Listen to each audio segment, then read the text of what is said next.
Good afternoon, everyone. Good afternoon, sir. And in the series of legal aspect of health, and today we'll be discussing the part 1 of medical negligence. As you are aware, medical negligence is very important topic as regards the medical professionals are concerned. Whenever we study any topic or subject, we got to know what are the statistics available at present time, so that we can understand the importance of the particular subject which we are discussing. As regards medical malpractice or medical negligence is concerned, the third leading cause of death in the United States and heart diseases and cancer. The medical errors, the results in 250,000 deaths each year as per ENJ 2016. Only 3,046 medical malpractice payments made for wrongful death claims, that is less than 5% of the deaths or the death cases reported or came up for justice or claim this. As regards Indian statistics is concerned, 5.2 billion medical injury or negligence cases occur every year, as per this paper published in Indian Academy of Forensic Medicine by Mukesh Yadav and Uttara. 5.2 billion medical injury and negligence cases every year. Over 98,000 deaths reported every year due to medical negligence in India. Roughly 98,000 deaths.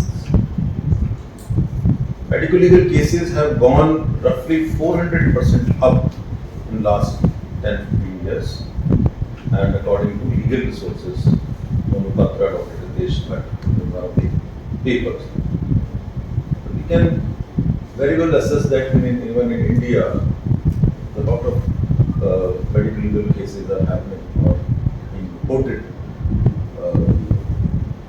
in the media as well as reported to judiciary for compensation, for punishment, and for other purposes. There are 110% rise in medical negligence cases in India.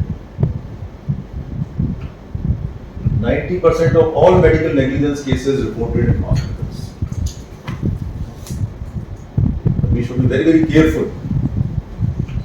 You can see here in red line, the 90% of cases, they are happening in hospitals. The 12% cases decided by consumer protection courts are of medical negligence.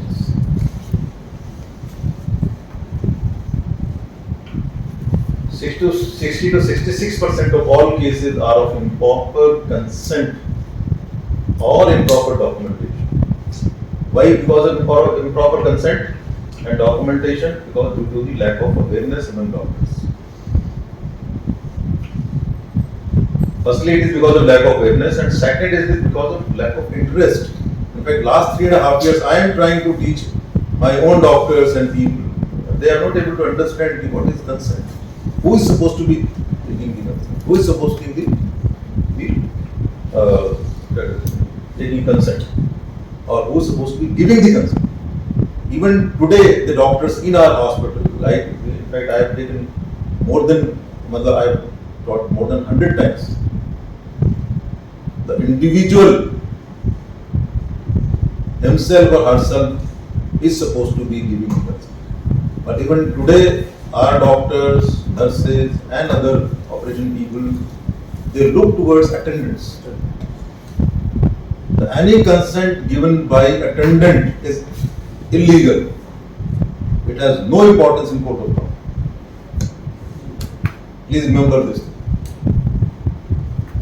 Each and every one is responsible for his own body. No one else. No one else can take decision for you as long as you are adult, more than 18 years of age. Okay, this is the importance of this consent. And because of this reason, 60 to 66% cases are being held or discussed in consumer courts, civil courts, and criminal courts.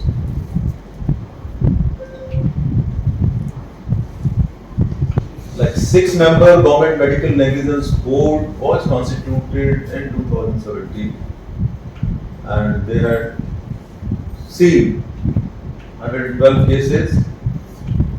They completed inquiry in 102 cases, and they found only 16 cases of proven cases of medical negligence. That is 15% of the cases. So we can feel happy that out of 112 cases, only 16 cases or 15% of cases have been proved, especially in this medical board constituted at Gurgaon, 2017. What are the parameters for inquiry? Like this board, what parameters they follow? The important parameters are, first parameter is qualification, medical qualification of doctors. They have to be qualified as per Medical Council of India or National Medical Council.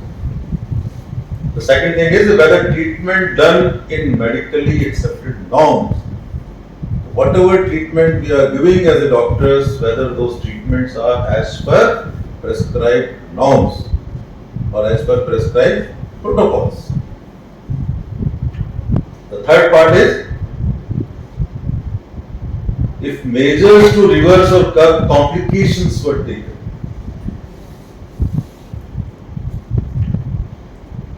And the last one is whether the hospital or clinic or the medical center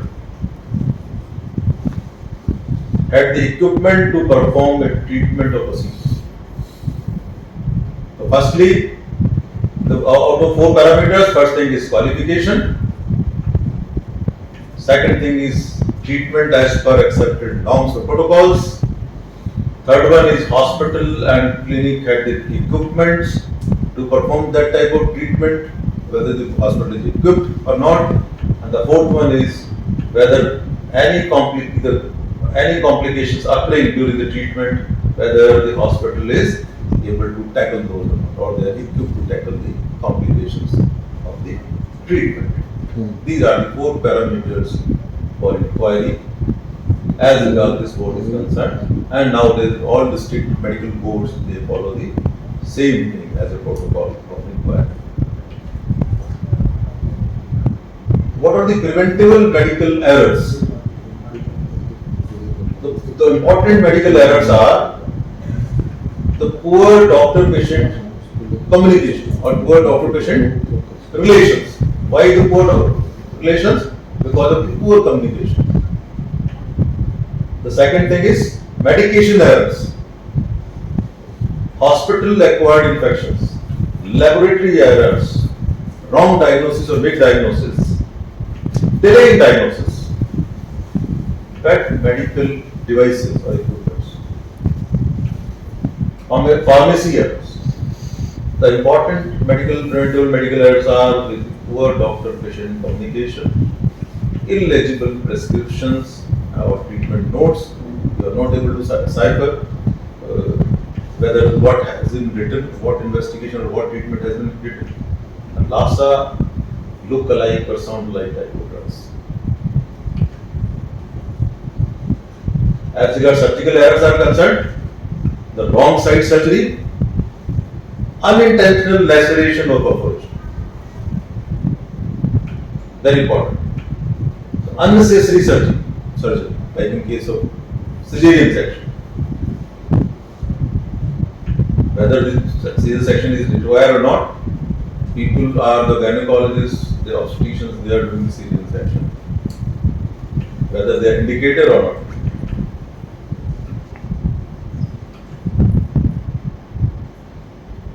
common misdiagnosis or failure to diagnose, the misdiagnosis of symptoms of impending heart. The people treat these cases as acute gastritis. Failure to diagnose cancer or delayed diagnosis of cancer. Misdiagnosis of stroke. Misdiagnosis of diabetes. Failure to recognize meningitis. We have also seen in our hospital sometimes there is confusion in the diagnosis of meningitis. The failure to diagnose appendicitis and failure to recognize deep vein thrombosis and pulmonary embolism, etc. These are few examples for the sake of it. As regard delayed diagnosis is concerned, the delayed diagnosis can lead to undue injury to the patient if illness or injury is allowed to progress. Like in case of delay in diagnosis of cancer, CAD, MI, internal trauma, injury diagnosis and treatment of stroke, failure to timely diagnose appendicitis, etc. In case of excessive workload, hospital clinic may be liable for damages.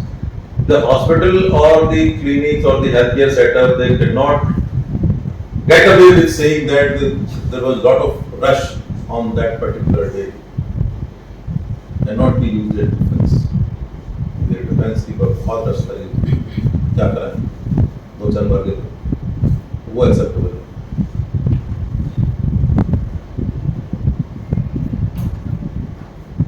As your childbirth, trauma and labor malpractice is concerned, medical negligence during childbirth can take place in several ways. The mishandling of a difficult labor sometimes can happen. Failure to perform C-section, sometimes it happens. Failure to monitor fetal vital signs and misdiagnosis of newborn medical conditions, etc. Anesthesia related errors.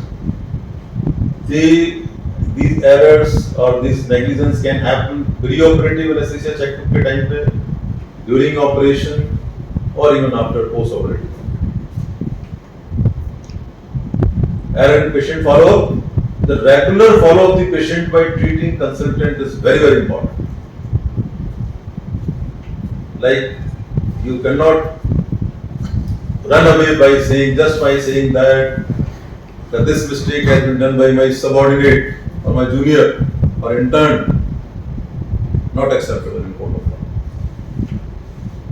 It may be a form of medical negligence if something goes wrong.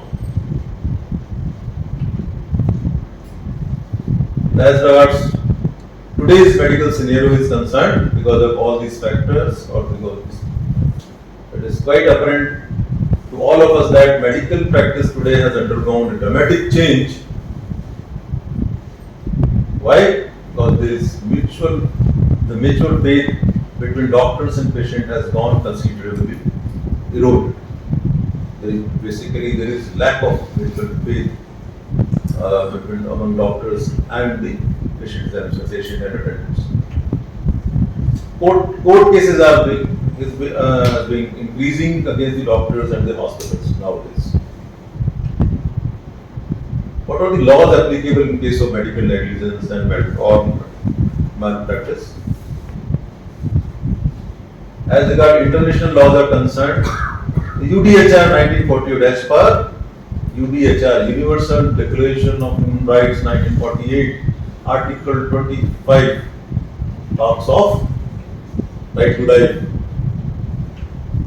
The Article 12 of Covenant on Economic, Social and Cultural Rights 1966 also talks of right to life or health, good health. The Article 2 of World Health Organization Constitution.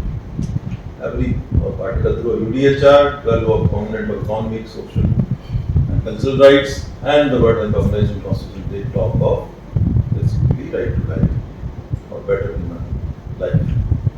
As regards Indian Constitution is concerned, the right to life, as per Article 21 of Indian Constitution.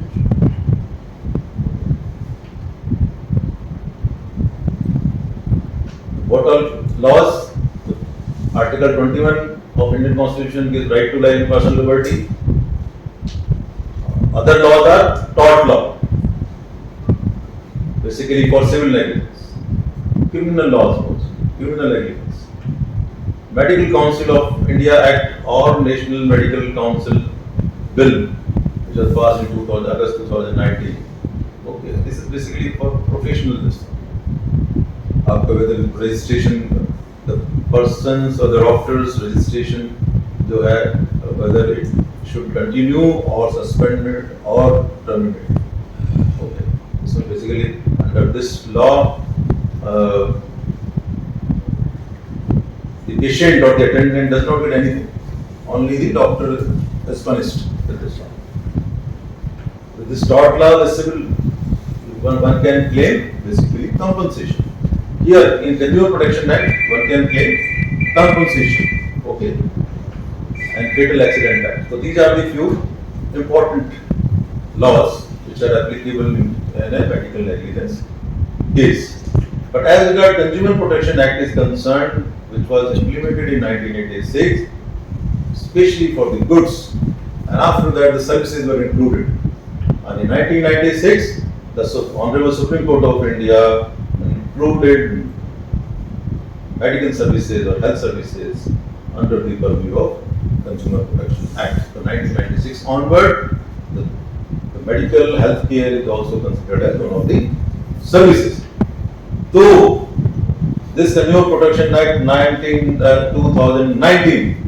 it does not include health care in this act, but courts are still considering medical services as services.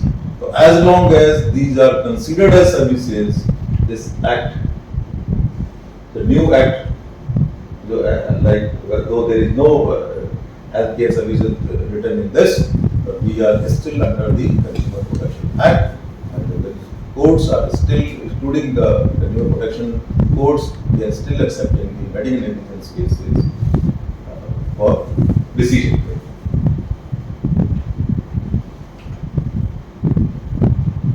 Other laws in India, the constitution law, basically Article 21 of Indian Constitution, then tort law is for civil dispute, IPC, Indian Penal Code, especially for the criminal negligence, Article 304 alpha, for the criminal negligence, rash and negligent act is applicable. Fatal Accident Act 1855, Dangerous Drugs Act 1930, Drugs and Cosmetic Act 1940, Drug Control Act 1950, Indian Medical Council Act 1958, the Dentist Act 1948, Medical Termination of Pregnancy Act 1975, Consumer Protection Act again 86 and 2019, and the Conception and the PNDT Act 1994, and Transplantation of Human Organ Act 1994. All are applicable on healthcare setup on us. So we have to be very, very careful as regards providing medical cover to our patients. But what is negligence? Basically, in simple words, negligence is basically whether we have done a thing which we were supposed to be doing, or we have done a thing which we were not supposed to do. The act of omission and act of commission. These are the two things. Very, very simple to understand medical negligence. As regards this definition is concerned, the negligence is the breach of a duty caused by the omission to do something which a reasonable man, guided by those considerations which ordinarily regulate the conduct of human affairs, would do, or doing something which a prudent and reasonable man would not do. In simple words, the act of omission and act of commission. What we are supposed to be, the act of omission is we have done a thing which we are not supposed to do. Act of commission, we have not done a thing which we were not supposed to be doing. Actionable negligence consists in the neglect of use of ordinary ordinary care or skill towards a person to whom the defendant owes the duty of observing ordinary care and skill, by which neglect the plaintiff has suffered injury to his person or property. Same thing repeat just. As regards civil law is concerned, the liability under tort law is concerned. The tort is a French word. A civil wrong or wrongful act, intentional or accidental, causing injury to another resulting legal liability. Very simple, it's a civil wrong or wrongful act, whether it has been done intentionally or accidentally, causing injury to another person, resulting legal liability because of that. What are the consequences of negligence? These are 3 D's, very simple to remember. What are these 3 D's? Duty of care, a legal duty to exercise duty. As soon as we accept a patient,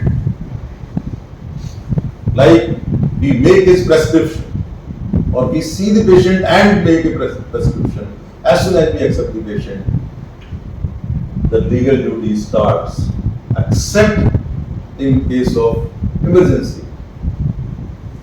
If a case comes in emergency, then we are duty bound as per the Honorable Supreme Court of India orders. We are duty bound to see the patient. The second D is, once we have duty, if we are not doing the duty properly, in that case the second D is deficiency in service, deficiency or dereliction in duty. The first D is duty towards patient. As soon as we give our concurrence, we accept the patient, we are duty bound to treat the patient. Once we are duty bound to treat the patient, the second thing is any deficiency in duty, or dereliction in duty, or breach in duty, leading to causing injury, leading to consequential damage. The third thing is causing injury, leading to damage. The first D is duty of care, the second D is deficiency in duty or deficiency in service, and the third D is damage because of the injury, leading to liable to pay compensation. So this is the tort law or the civil law, basically, as regards medical negligence is concerned. What are the liabilities of doctors? The liability of doctor is duty of care, whether to undertake the care of the patient or not. The liability क्या होगी? पहला first liability is the duty of care in deciding whether to undertake the care. The second is a duty to decide what treatment to give. And the third duty is administration of that treatment. So as soon as what are the 3 liabilities of the doctors? Duty of care in deciding whether to undertake the care. Once you have accepted the patient, then what treatment to give. And once we have decided what treatment to give, then administration of the treatment. We cannot go away by saying that I have written the prescription, my nursing staff or RM was not given it. The liability does not end there.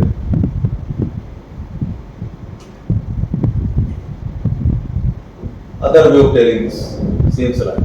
Duty of care in deciding whether to undertake the care, accepting the patient, what treatment to give in the administration of that treatment.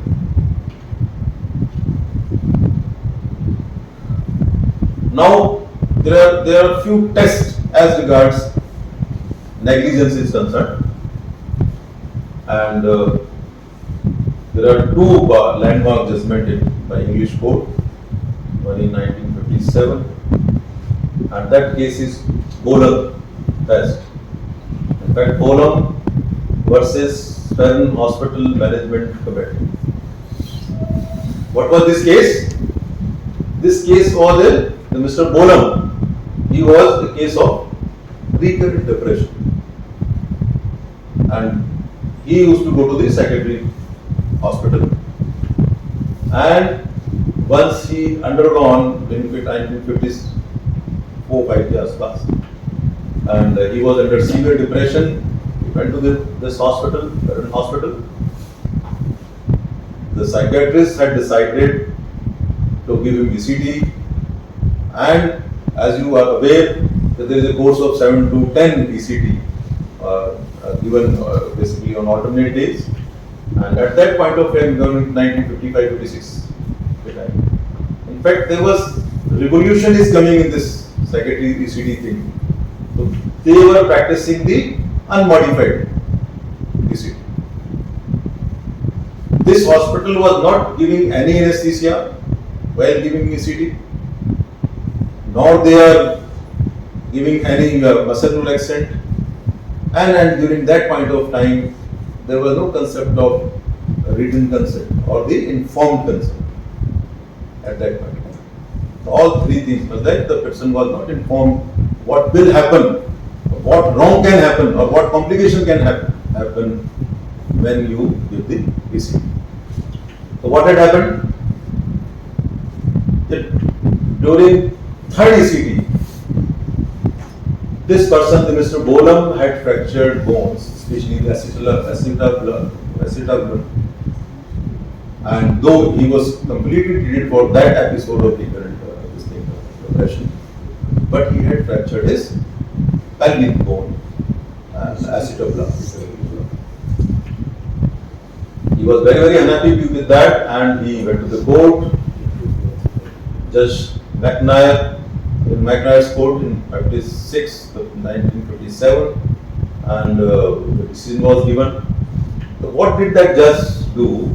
He requested for expert opinion. The expert opinion came, in fact, two different opinions came. One opinion was that there is no requirement of giving any anesthesia or muscle relaxant or the restraining the person while giving the ECT. And the other opinion was regarding the modified ECT, in which the anesthetic agents were supposed to be given, or muscle relaxant, and some form of restraint was allowed. Judge McNair, he thought, and initially he was a little confused, but then he decided what he decided. He wants the consultant of the doctor, they are following a particular protocol prevailing at that point of time.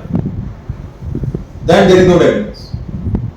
In this particular case, it was held that in the ordinary case, which does not involve any special skill, negligence in law means a failure to do some act which a reasonable man in the circumstances would do. Here the important word is reasonable man, means reasonable professional man at that point of time, or doing of some act which a reasonable man in the circumstances would not do. So basically the Bolam test is the peer review. Another set of doctors, another set of experts, the opinion of those another set of experts is being taken. Like in our cases, the government doctors, the medical board is ordered in India. The test is acceptable in India also. And the Supreme Court of India, this test, Bolam test, and they are like consumer protection courts, they also accept the Bolam test. Okay. Any reasonable person with reasonable knowledge and skill, like suppose a person is working in district hospital, you cannot expect him to function as tertiary care hospital. That knowledge and skill both. Okay. So medical negligence means the failure to act in accordance with the standard, reasonably competent medical man at that point of time followed. Okay. So this is very important. The standard, reasonable, competent medical man at that point of time will follow or give that away. This is Bohlem's test. So what is important in Bohlem's test is the peer review and standards followed by reasonable, competent men or medical men at that point of time. The second test, the BOLITHO versus HACKNEY Health Authority 1977. In this case, a 2-year-old boy, BOLITHO Patrick, was a case of recurrent severe cough. The exact diagnosis has not been given. Who died after third bout of severe cough leading to cyanosis and cardiac arrest. When duty pediatricians did not timely attend to him. In this case, the BOLITHO Patrick, this boy of 2 years, BOLITHO Patrick is the name tha. He was admitted in this hospital, HACKNEY Health Hospital, and during night he had first episode of bout of severe cough, went to the cyanosis. The sister at that point of time, she reported to the duty pediatrician, please come and see. But before they could come, this episode was reversed. Cyanosis, the bout was over. After few hours, the second attack was there. At that point of time also, automatically with symptomatic treatment, whatever that nurse at that point of time had given, the oxygen now, and this episode was reversed, and both pediatricians were on duty in the emergency department, both did not turn at that time. The same night, the third attack was there of severe bout with this thing, and this boy went to the cardiac arrest. Both the pediatricians came, though they revived the patient at that point of time, but this BOLITHO Patrick, he died after 2 days.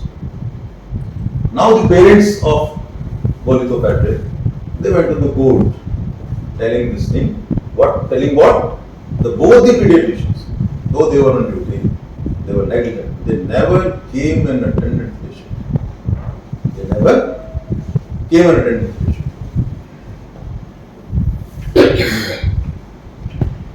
So what happened in this case? Again, the judge had asked for opinion of experts. At that point of time, pediatricians asked for this thing. The one group of doctors, they said, even if they did not attend the patient in first two episodes, and during third episode also they came late, there was no requirement of intubating the patient.